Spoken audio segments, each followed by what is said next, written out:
It's time now for a check of the top business news stories. Our business editor, Kate Moody's here. Hi there, Kate. Hi, Tom. Now, Microsoft defending its efforts to close the biggest deal in the history of the tech industry, and it's seeming to make a few sacrifices along the way. Yeah, Microsoft's trying to take over the gaming giant Activision Blizzard in a deal that would be worth nearly $70 billion. Regulators around the world are worried about the possible implications on competition within the lucrative industry, though. To appease those concerns, Microsoft has said it would allow some of its rivals to temporarily offer its newly acquired game franchises on their own platforms. Karis Garland has more. In Brussels this week, Microsoft has one mission: persuading antitrust regulators that the biggest deal in the history of the tech industry will boost and not hurt competition.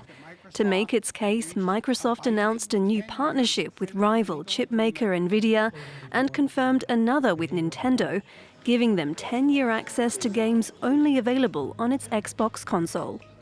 Microsoft will be bringing its Xbox games that play on PCs to Nvidia's GeForce Now cloud streaming service. And in addition, if this acquisition is approved, we will also bring all of Activision Blizzard's titles, including Call of Duty. Microsoft first announced the $69 billion deal to acquire Activision Blizzard early last year. However, the takeover has been stalled in the US and the UK over concerns it would stifle competition and hurt gamers. By acquiring Activision, Microsoft would have control over some of the world's most popular game franchises, including Call of Duty, World of Warcraft, and Candy Crush. Sony, which owns PlayStation, is leading industry opposition to the deal. PlayStation will attract less gamers, which means that less publisher of games will be attracted to develop games on Sony PlayStation. The European Commission opened a probe into the merger deal in November. It has until March 23rd to release its findings. Moving on to some of the day's other business headlines now. Carmakers Toyota and Honda have agreed to raise wages by 5% for the workers in Japan. That's the biggest salary jump in over 2 decades. The Japanese government has been pressuring business leaders to better pay their employees in order to help combat the rising cost of living. Nintendo and Uniqlo are among the brands to have already done so. Auto giant Stellantis has announced record-breaking full-year results with a 26% rise in net profit to nearly 17 billion euros. The company, which merged Fiat Chrysler with France's PSA Group, said its performance was powered in part by a 41% jump in sales of electric vehicles and batteries.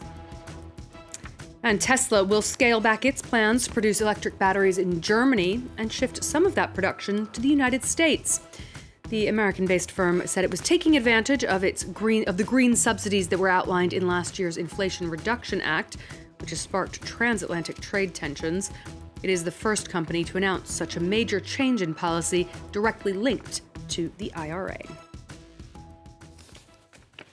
Hundreds of supporters of Pakistan's former Prime Minister Imran Khan have defied a ban on protests in central Lahore. They're trying to pressure the government into calling early elections. Khan had called on his supporters to fill the jail cells in an act of defiance, but police have largely declined to make any arrests in those demonstrations. Meanwhile, Prime Minister Shehbaz Sharif has announced an austerity drive that would cut back spending in government offices and ministries by about 15%, notably by cracking down on staff expenses and travel. The government of Pakistan is inching closer to securing bailout funds from the International Monetary Fund. A $6.5 billion deal was initially agreed back in 2019.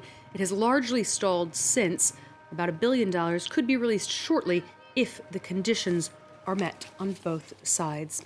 We'll be following that story as we get more developments, Tom. Okay, thank you very much indeed. Our business editor, Kate Moody. Thanks for that.